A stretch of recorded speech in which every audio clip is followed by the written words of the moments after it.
السلام عليكم ورحمة الله وبركاته.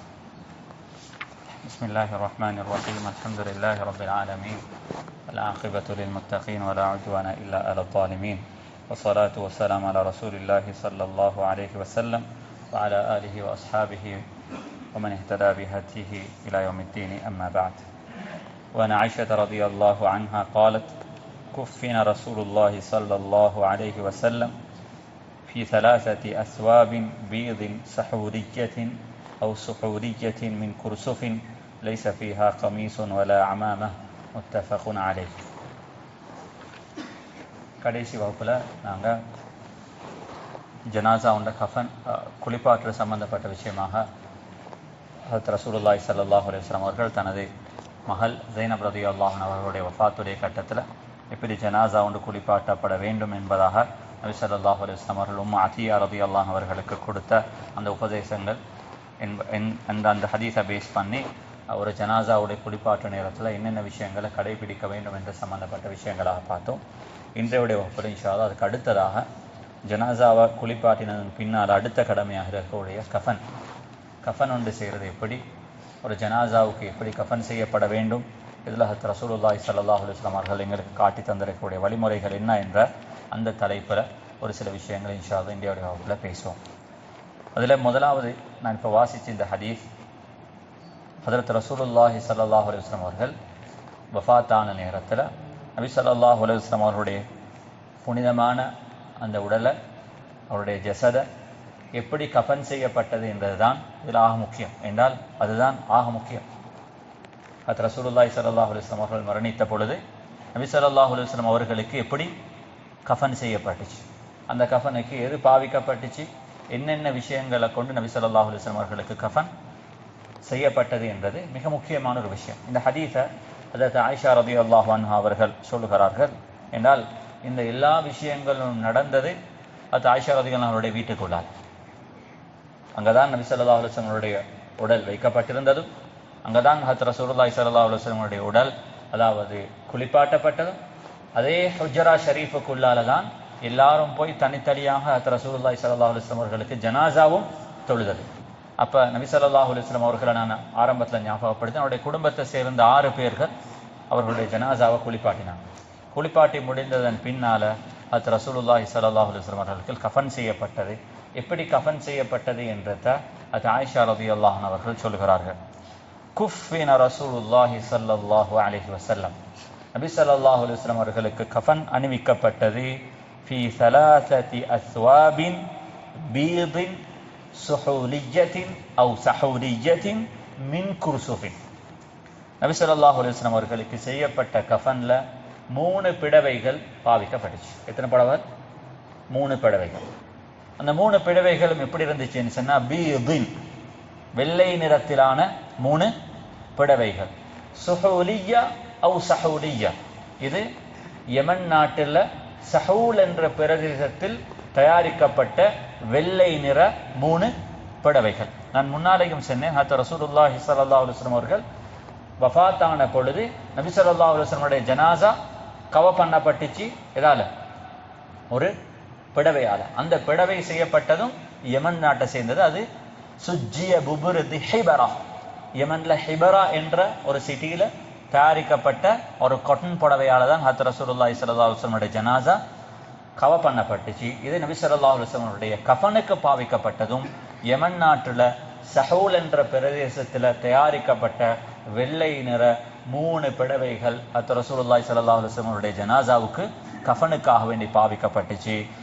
அதாவது மின் குர்சுஃப், குர்சுஃப் என்றது காட்டன்.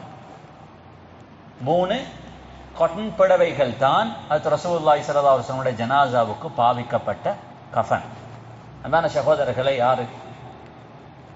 ஒரு நாட்டுடைய அரசர், நபிமார்களுடைய எல்லாருடைய தலைவர் சையதுல் முர்சலீன், உலகத்தில் அல்லாஹுக்கு மிகவும் நெருக்கமானவர். அவரை படைக்கலாண்ட உலகத்தில் எதையும் நான் படைத்திருக்க மாட்டேன் என்று சொல்லும் அளவுக்கு அல்லாஹுக்கு நெருக்கமானவர். வாழ்க்கையில ஒரு மனிதனுடைய தரத்தை ஒரு மனிதன் தன்னுடைய செல்வத்தாலேயோ தன்னுடைய வசதி வாய்ப்பிலேயோ ஒரு மனிதன் நிரூபிக்க வேண்டிய அவசியம் இல்லை. என்னுடைய வாழ்க்கை என்றது எப்பயுமே சாதாரணமாகத்தான் இருக்கும். தான் யாரு என்றத தனது குணத்தாலையும் தனது பழக்க வழக்கங்களாலையும் தனது சிபாத்துகளாலையும் ஒரு மனிதன் சமூகத்துக்கு நிரூபிக்க வேண்டுமே தவிர தனது செல்வத்தாலையும் அகங்காரத்தாலையும் பணத்தாலையும் தான் எப்படி வாழ்கிறேன் என்ற லைஃப் ஸ்டாண்டர்டாலையும் ஒரு மனிதன் தன்னை சமூகத்துக்கு நிரூபிக்க வேண்டிய தேவையில்லை. இவ்வளவு உயர்தரமான ஒரு மனிதர், ஒரு நாட்டுடைய ஜனாதிபதி, நபிமார்களுக்கெல்லாம் தலைவர், அன்றைய நாட்டில் அந்த அளவுக்கு சமூகத்தால் மதிக்கப்படக்கூடிய அன்று ரசூலுல்லாஹி ஸல்லல்லாஹு அலைஹி வஸல்லம் அவர்கள் என்னுடைய ஜனாசா இப்படித்தான் அமைய வேண்டும் என்பதாக வசியத் சொல்லியிருந்தால் அந்த சஹாபாக்கள் ஆடம்பரமான ஒரு ஜனாசாவுடைய ஏற்பாடுகளை சஹாபாக்கள் செஞ்சு வச்சிருப்பாங்க. ஆனால் நபி ஸல்லல்லாஹு அலைஹி வஸல்லம் அவர்கள் ஹதீஸ்லையும் சொன்னாங்க, அவருடைய துஆக்களையும் இருந்து அல்லாஹும்ம அஹ்யினி மிஸ்கீனன் வ அமித்னி மிஸ்கீனன் வஹ்ஷுர்னி ஃபீ ஸும்ரத்தில் மசாகின். நான் வாழும் பொழுதும் சாதாரணமான ஒரு மனிதனாக வாழ ஆசைப்படுகிறேன். வ அமித்னி மிஸ்கீனன், நான் மரணிக்கும் பொழுதும் சாதாரணமான ஒரு மனிதனாக மரணிக்க நான் ஆசைப்படுகிறேன். நாளை கியாமத்து நான் எழுப்பாட்டப்படும் பொழுதும் சாதாரண மனிதர்களுக்கு மத்தியில் நான் எழுப்பாட்டப்படுவதை ஆசைப்படுகிறேன். ஒரு ஜனாதிபதி, ஒரு நபி ஆசைப்பட்ட அவருடைய ஆசை இது. அல்லாஹ்விடத்துல துஆவையும் இதை கேட்டார்கள். அப்ப நபி ஸல்லல்லாஹு அலைஹி வஸல்லம் அவர்களுக்கு கஃன் இந்த 3 புடவைகளால் செய்யப்பட்டது. ஆயிஷா ரலியல்லாஹு அன்ஹா சொல்கிறார்கள், அந்த கஃன் எந்த அளவுக்கு சிம்பிளாக இருந்துச்சு என்றிருந்தால் லைஸ ஃபீஹா கமீசுன் வலா அமாமா. நபி ஸல்லல்லாஹு அலைஹி வஸல்லம் அவர்களுக்கு உடுப்பாட்டப்பட்ட அந்த கஃனில் அவர்களுக்கு ஷர்ட் கொண்டு அணிவிக்கப்படவும் இல்லை, அவர்களுக்கு தலைப்பாகை அணிவிக்கப்படவும் இல்லை. அப்படி என்றால் எப்படி கஃன் செய்யப்பட்டுச்சுன்னு சொன்னா 3 பிடவைகள். முதலாவது பிடவை எடுத்து சாரம் மாதிரி இசாராக உடுப்பாட்டினான். முதலாவது பிடவை சாரம் மாதிரி என்ன செய்யப்பட்டுச்சு, இந்த அதாவது இதுக்கு கீழால தொப்புளுக்கு கீழால் உள்ள பகுதி முதலாவது பிடவையால மறைக்கப்பட்டுச்சு, அப்படி ஒரு சுத்து. பிறகு இன்னொரு படவை எடுத்து இந்த தொப்புளுக்கும் இந்த தலைக்கும் இடைப்பட்ட பகுதிக்கு இன்னும் ஒரு சுத்து. மூணாவது ஒரு புடவை எடுத்து அந்த புடவையால ஜனாசாவை கம்ப்ளீட்லி ஒரு ரோல் பண்ணினாங்க. அவரது இவ்வளவுதான் ஜனாசாவுடைய கஃன். அது ரசூலுல்லாஹி ஸல்லல்லாஹு அலைஹி வஸல்லம் அவர்களுக்கு செஞ்ச கஃன்ல 3 புடவைகள். ஒரு புடவையால அவர்களுக்கு சாரம் மாறி அணிவிக்கப்பட்டுச்சு, தன்னுடைய அவுரத்துகள் பகுதிகள் மறைக்கப்படும் பொழுது. அதே நேரத்தில் ஏன்னா எங்களுக்கு தெரியும் ஹத் ரசூலுல்லாஹி ஸல்லல்லாஹு அலைஹி வஸல்லம் ஆடைகளை களைய முடியாது. ஆடைகளோட தான் குளிப்பாட்டப்பட்டுச்சு. அந்த ஆடைகளுக்கு இசாராக உண்டும், அதுக்கு மேலால் ஹத் ரசூலுல்லாஹி ஸல்லல்லாஹு அலைஹி வஸல்லம் அவர்களுக்கு இந்த பகுதிக்கு இன்னும் ஒரு க்ளோத் ஒன்றும் இல்லை. சும்மா ஒரு வெறும் புடவையால நபி ஸல்லல்லாஹு அலைஹி வஸல்லம் மேல் பகுதி கவர் பட்டுச்சு. அதுக்கு பிறகு ஒரு நீண்ட இன்னும் அதே புடவையில் ஒரு பகுதி எடுத்து நபி ஸல்லல்லாஹு அலைஹி வஸல்லம் அந்த முபாரக்கான உடல் நடுவிலே வைத்து அந்த புடவையால ஒரு சுத்தப்பட்டுச்சு. இதுதான் ஹத் ரசூலுல்லாஹி ஸல்லல்லாஹு அலைஹி வஸல்லம் அவர்களுக்கு செய்யப்பட்ட கஃன். எந்த அளவுக்கு எளிமையான கஃன் என்றிருந்தால் அதுல கமீஸ் ஷர்ட் மாதிரி எதுவும் நபி ஸல்லல்லாஹு அலைஹி வஸல்லம் அவர்களுக்கு அணிவிக்கப்படவும் இல்லை.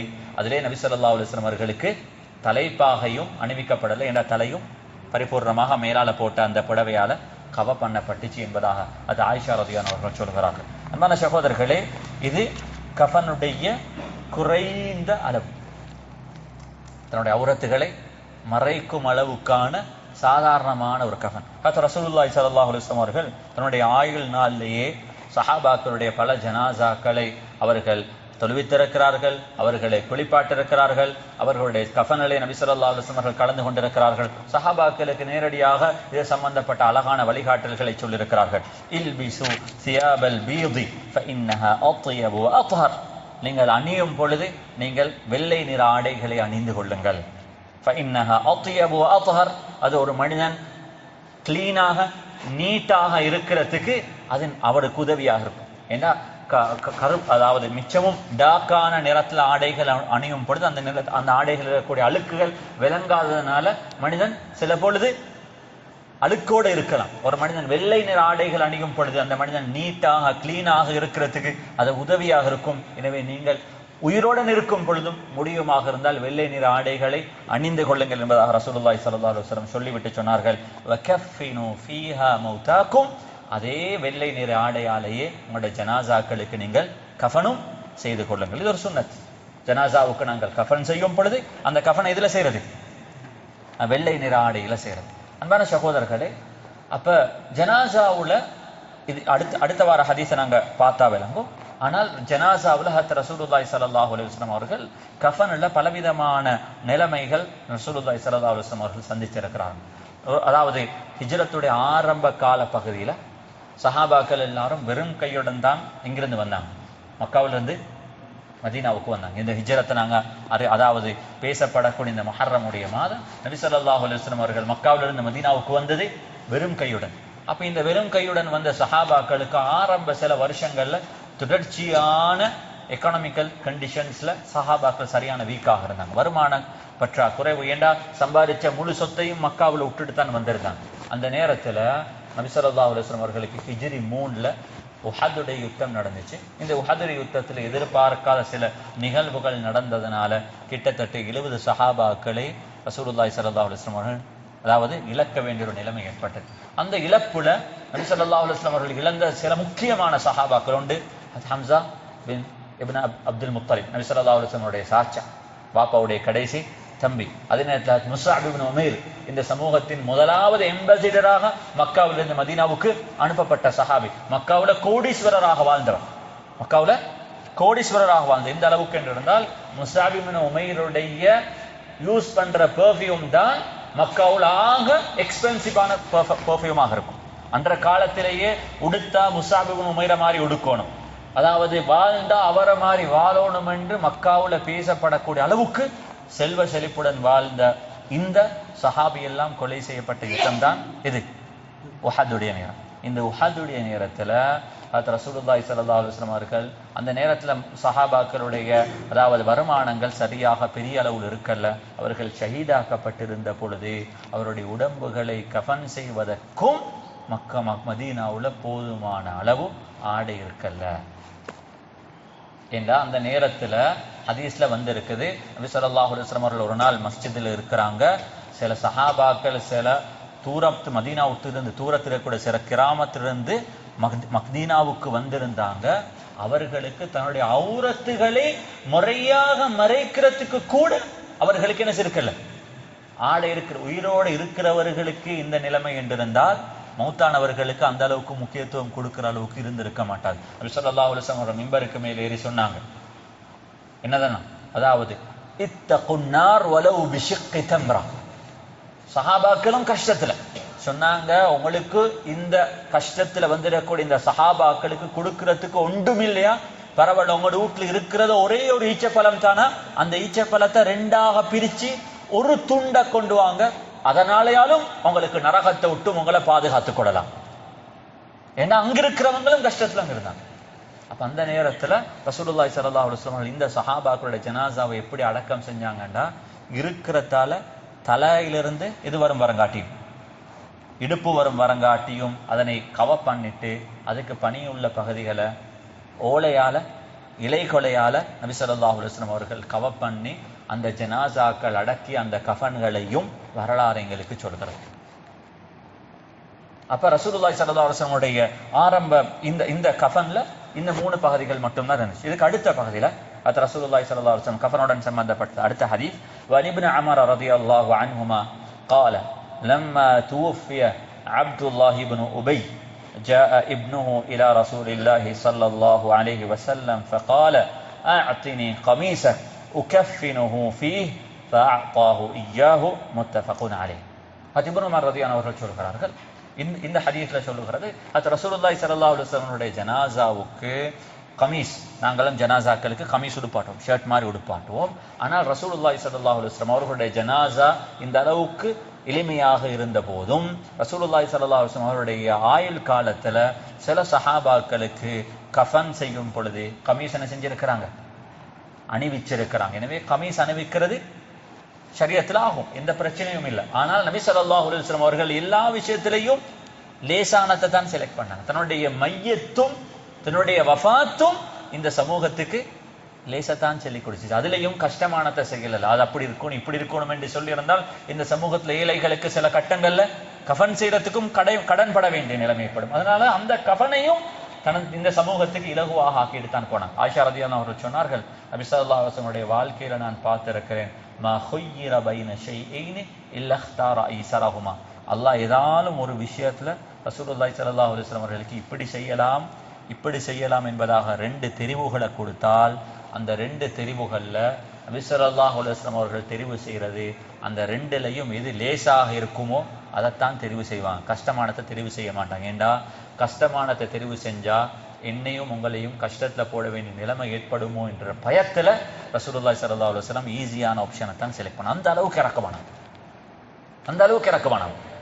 அன்பான சகோதரர்களே, இந்த ஹதீஸ் ரசூலுல்லாஹி ஸல்லல்லாஹு அலைஹி வஸல்லம் அவர்கள் அதாவது மதீனாவில் இருந்த முனாஃபிகீன்களுடைய தலைவர் அப்துல்லாஹ் இப்னு உபய் இப்னு சலூல் இவர் வஃபாத்தான பொழுது அவர் வசியத்தாக எழுதியிருந்தாங்க, என்னுடைய ஜனாசாவுக்கு ரசூலுல்லாஹி ஸல்லல்லாஹு அலைஹி வஸல்லம் அவருடைய ஒரு கமீஸ் கஃபனாக அணிவிக்கப்பட்டு தான் என்னுடைய ஜனாசா அடக்கம் செய்யப்படணும். அவர் எதிர்பார்த்தாரு நபி ஸல்லல்லாஹு அலைஹி வஸல்லம் கஃபன் அவருடைய கமீஸ் அவருக்கு அணிவிக்கப்பட்டால் அதை கொண்டு அவருடைய எண்ணத்தன் கபருடைய வேதனையை தடுத்துக் கொள்ளலாம். ஆனால் உண்மையிலேயே ஷிர்கோட நிஃபாக்கோட மௌத்தானவர்களுக்கு வேற எந்த ஒன்றும் என்ன செய்ய மாட்டார், பிரயோஜனம் கொடுக்க மாட்டாது. ஆனாலும் ரசூலுல்லாஹி ஸல்லல்லாஹு அலைஹி வஸல்லம் அவருடைய மகன், அவர் ரசூலுல்லாஹி வெறும் ஒரு சஹாபி, நல்ல ஒரு மனிதன். நபி ஸல்லல்லாஹு அலைஹி வஸல்லம் பத்ர்ல உஹத்ல எல்லாத்திலையும் நபி ஸல்லல்லாஹு அலைஹி வஸல்லம் உடன் கலந்து கொண்டவர். ஆனால் வாப்பா முனாஃபிக் மட்டுமல்ல, முனாஃபிகீன்களுடைய தலைவர். மகன் மிக பெரும் ஒரு சாலிஹான மதீனாவிலே வாழ்ந்த ஒரு நல்ல ஒரு சஹாபி, ஒரு வாலிபர். நபி ஸல்லல்லாஹு அலைஹி வஸல்லம் எல்லா யுத்தங்களையும் கலந்து கொண்டாங்க. அவங்க ரசூலுல்லாஹி ஸல்லல்லாஹு அலைஹி வஸல்லம் சொன்னாங்க, யா ரசூலல்லாஹ், என்ன வாப்பா வசியத் செய்திருக்கிறாங்க, உங்களோட உடுப்பொண்டை தான் அவருக்கு கஃபனாக உடுப்பாட்டி அவர் அடக்கம் செய்யப்படணும். இது ஹிஜ்ரி 9 நடக்குது. நபி ஸல்லல்லாஹு அலைஹி வஸல்லம் அவர்கள் அவருடைய அந்த வேண்டுகோளை மறுக்கல்ல. நபி ஸல்லல்லாஹு அலைஹி வஸல்லம் இரக்கமானவங்க. அப்ப சரி எதிர்பார்த்தாங்க, அல்லாஹ் இதை கொண்டாவது அவரை மன்னிச்சிடுவான் என்ற எதிர்பார்ப்புடன் நபி ஸல்லல்லாஹு அலைஹி வஸல்லம் அவருடைய தன்னுடைய அந்த ஆடையை கொடுத்தாங்க. பிறகு அவருடைய ஜனாசாவையும் தொழுவிக்கிறதுக்காக வேண்டிய, அவர் முனாஃபிக் என்பது நபி ஸல்லல்லாஹு அலைஹி வஸல்லம் அவர்களுக்கு தெரியும். அப்படி தெரிஞ்சு கொண்டும் அவருடைய ஜனாசாவை தொழுவிக்கிறதுக்கான முன்னுக்கு வந்த நேரத்துல உமர் ரலியல்லாஹு அவர்கள் கை கிட்டால பிடிச்சாங்க, யா ரசூலல்லாஹ், இவருடைய ஜனாசாவை நீங்க தொழுவிக்கிறதா? கூடாது, பின்னுக்கு வாங்க என்பதை இழுத்த பொழுது நபி ஸல்லல்லாஹு அலைஹி வஸல்லம் உமர் ரலியல்லாஹு அவருடைய அந்த மறுப்பையும் அவர்கள் ஏற்றுக்கொள்ளாமல் அந்த ஜனாசாவை தொழிச்சதுக்கு பின்னால அல்லாஹ் குர்ஆனோட ஆயத்தை இறக்கினான், வலா துஸல்லி அலா அஹதின் மாத மின்ஹும் அபதன். யா ரசூலல்லாஹ், இதுக்கு பின்னால முனாஃபிக்காக மரணிக்கிற எவருக்கும் உங்களுக்கு தொழுவிக்கிறதுக்கு அனுமதி இல்லை.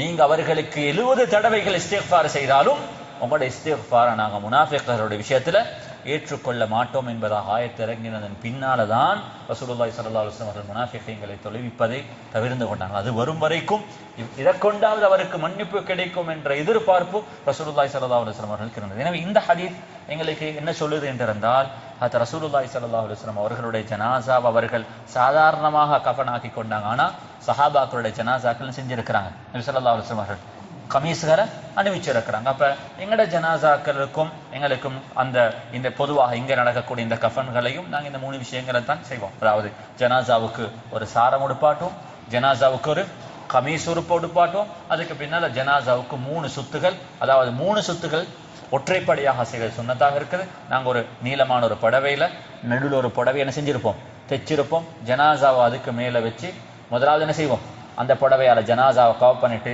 பிறகு இடது பக்கத்தில் இருக்கக்கூடிய புடவைய ஜனாசாவை இன்னொரு புடவை கவர் பண்ணிட்டு, கடைசியாக வலது பக்கத்தில் இருக்கக்கூடிய அந்த புடவையால ஜனாசாவை 3 தடவைகள் பரிபூர்ணமாக என்ன செஞ்சுக்கணும், கவர் பண்ணிக்கொண்டு ஜனாசாவுடைய கால் மாடு அதே மாதிரி தலைமாடு இந்த 2க்கும் ஒரு கேட்ட, அதே நேரத்தில் ஜனாசாவுடைய இடுப்புடைய பக்கத்துக்கும் நாங்கள் அந்த கஃபன் அகன்று விடக்கூடாதுன்றதுக்காக வேண்டி நாங்கள் 3 இடத்துலையும் 3 நட்ஸ் போட்டுடுவோம். அதுக்கப்புறம் ஜனாசாவை நாங்கள் அடக்கம் செஞ்சுட்டு கபூரில் வச்ச பொழுது இந்த 3 நட்ஸையும் என்ன செஞ்சிடும், நாங்கள் கலட்டி விடுவோம். என்றால் அதுக்கு பின்னால் மீண்டும் அவருக்கு கேள்வி கணக்குக்காக அவர் என்ன செய்யப்படுவார், எழுப்பாட்டப்படுவார் என்றதுக்காக வேண்டி. எனவே இந்த அளவுக்கு ஜனாசாவுடைய கஃபன் என்றது சாதாரணமாகத்தான் இருக்கும். அது அபூபக்கர் சித்திக் அவர்கள் தன்னுடைய வஃபாத்துடைய கட்டத்தில் வசியத்தாக சொன்னார்கள், எனக்கு புதிய உடுப்பால் என்ன செய்வான, கஃபன் செய்யவானும். ஹலீஃபா அபூபக்கர் சித்திக் அவர்கள் மரணிக்கும் பொழுது இஸ்லாமிய அதாவது 2 படைகள், ஒரு படை இன்றைக்கு இருக்கக்கூடிய சிரியாவில் ரோமர்களுக்கு எதிராக யுத்தம் செய்கிறது, மறுபடை இன்றைக்கு இருக்கக்கூடிய ஈராக்கில் பெர்ஷியன்ஸ் பாரசீகர்களுக்கு எதிராக யுத்தம் செய்யும் அளவுக்கு இஸ்லாமிய சாம்பிரதாயம் ரசூலுல்லாஹி ஸல்லல்லாஹு அலைஹி வஸல்லம் வஃபாத்துக்கு பின்னால் 2.5 வருஷத்திலேயே வளர்ந்துருந்துச்சு. அந்த அளவுக்கு மிக பிரமாண்டமான அந்த அதாவது இஸ்லாமிய மிக பெரும் சாம்ராஜ்யத்துக்கு சொந்தமான அந்த ஹலீஃபா மரணிக்கும் போது சொன்னார்கள், என்னுடைய கஃன் எப்படி இருக்கணும்டா, நான் இதுவரைக்கும் உடுத்த ஒரு ஆடையைத்தான் எனக்கு கஃனாக உடுப்பாட்டணுமே தவிர புதிய ஆடை எனக்கு என்ன செய்யக்கூடாது, கஃனாக உடுப்பாட்டப்படக்கூடாது என்பதாக வசியச் சொன்னார்கள். அவருடைய வசியத்துக்கு ஏற்பதை அவர் உடுத்திருந்த ஒரு பழைய ஆடை தான் அவருக்கு கஃனாக உடுப்பாட்டப்பட்டு அந்த ஆடையுடன் தான் அபூபக்கர் சித்திக் அவர்கள் அடக்கம் செய்யப்பட்டார். எனவே அன்பான சகோதரர்களே, என்ற இவைகள் எதுவும் நாங்கள் எவ்வளவு பெருமதியாக ஜனாசாவுக்கு செலவழிக்கிறோம், எவ்வளவு பெருமதியான கஃன் கொடுக்கிறோம் என்றதெல்லாம் எங்கள் அல்லாஹ்வின் பக்கம் நெருக்கமாக கூடிய ஒன்றாக இருக்க மாட்டேன். இவைகள் எல்லாம் சாதாரணமாக இருக்க வேண்டும். அபூபக்கர் சித்திக் அவர்கள் சொல்லிவிட்டு சொன்னார்கள், ஏன்னா இது இத்து போய்விடும், இது உசுரோடு இருக்கிறவங்க உடுத்துக்கொள்ளட்டும், மௌத்தானவங்களுக்கு இதெல்லாம் தேவையில்லாத ஒரு விஷயம் என்பதாக சொல்லும் அளவுக்கு. எனவே இந்த பகுதிகளில் நாங்கள் எங்களோட ஜனாசாக்களில் நாங்கள் அல்ஹம்துலில்லாஹ் இங்கே எல்லா இடத்துலையும் பொதுவான விஷயங்கள் ஜனாசாக்களுக்கு அப்படியாப்பட்ட செலவுகள் செய்யப்பட்டது இல்லை. ஆனால் ஒரு முறையான ஒரு அழகான ஒரு விதத்தை இஸ்லாம் நமக்கு காட்டி தந்திருக்கிறது. இணைந்த விஷயங்களை நாங்கள் முறையாக விளங்கிக் கொள்வோம், விளங்கி அவைகளை வாழ்க்கையில் அமல் செய்யக்கூடிய பாக்கியத்தை அல்லாஹ் நம் அனைவர்களுக்கும் தந்தருள்வானாக. وآخر دعوانا الحمد لله رب العالمين والسلام عليكم ورحمة الله وبركاته. سبحانك اللهم وبحمدك أشهد أن لا إله إلا أنت أستغفرك وأتوب إليك. صلى الله على النبي الأمي وعلى آله وصحبه وسلم.